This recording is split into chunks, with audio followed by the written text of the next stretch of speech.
हम लोग इसमें कन्ग्रुएंस ऑफ ट्रायंगल पढ़ चुके थे। कन्ग्रुएंस ऑफ ट्रायंगल में कंडीशन फॉर कन्ग्रुएंस ऑफ ट्रायंगल, जिसमें कि हम लोग पढ़े थे 4 तरह से कन्ग्रुएंस होता है। कोई भी दो फिगर को यानी ट्रायंगल को कन्ग्रुएंट कर सकते हैं, जैसे S S S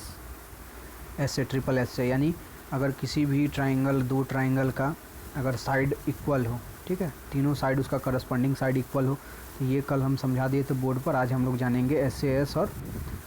A S A और आर एच एस कंडीशन के बारे में, जहाँ पर देख सकते हैं एस एस एस समझ चुके हैं, इसलिए इसको आगे करते हैं। जैसे कि यहाँ पर एक एग्जांपल दे रखा है, example 5,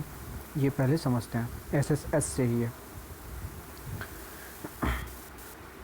in figure 9.8 it is given that A B is equal to C D. दो ट्राइंगल दे रखा है यहाँ पर, इस फिगर में दो ट्राइंगल दे रखा है, जिसमें A B is equal to C D दे रखा है, ठीक है, और A D is equal to B C, यानी ए बी जो पार्ट है, यानी ए बी यह पार्ट किसके बराबर है,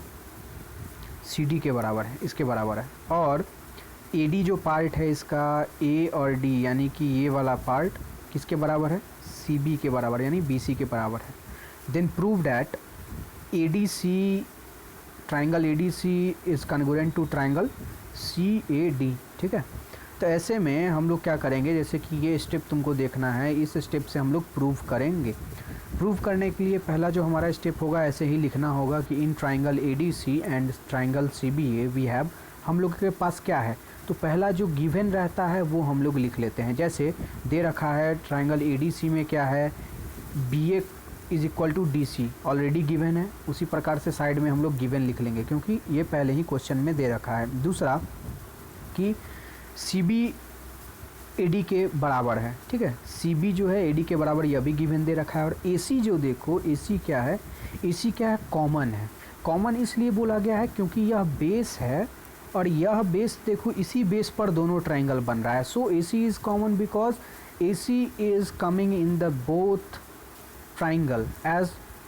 बेसेस, ठीक है, यानी उनके बेसेस के रूप में ये ए सी कॉमन इसलिए दे दिया गया है कि जो ट्राइंगल बन रहा है ए बी सी भी ट्राइंगल बन रहा है, तो ए सी उसी में बेस है, और ट्राइंगल सी ए डी भी बन रहा है, तो ए सी उसी में बेस है, इसलिए ए सी को यहाँ पर कॉमन लिख दिया गया है, क्योंकि इन दोनों में आ रहा है। सो साइड साइड साइड, तीनों तो साइड ही है ट्राइंगल का, इसलिए so by S S S criteria of congruency triangle A D C is congruent to triangle C B A, इसलिए साइड साइड साइड सब इक्वल है, इसलिए ट्राइंगल ए डी सी जो है वह कन्ग्रुएंट है triangle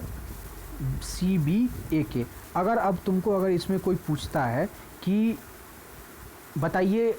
angle D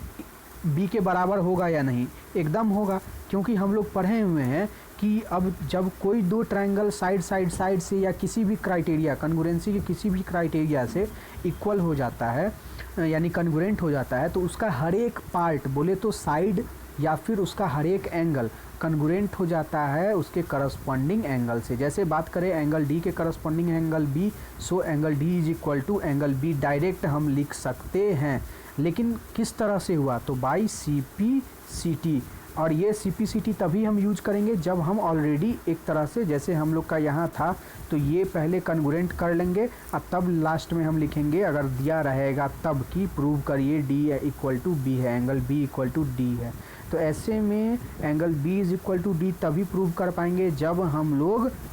C P C T से तभी प्रूव कर पाएंगे जब हम लोग ऑलरेडी उसका कन्ग्रुएंट, दोनों ट्राइंगल को कन्ग्रुएंट कर चुके होंगे, तभी लास्ट में सी पी सी टी से corresponding part of congruent triangle से इस क्राइटेरिया को यूज करके हम डी इक्वल टू बी या फिर किसी भी एंगल को या किसी भी साइड को बचा हुआ हम उसको प्रूव कर सकते हैं। इसी प्रकार से एग्जाम्पल 6 भी है, तो पहले एग्जाम्पल इसको समझो, उसी टाइप से है, उसको भी समझना, ठीक है। अगला ए एस ए आगे बताते हैं, तब तक इसको पढ़ो।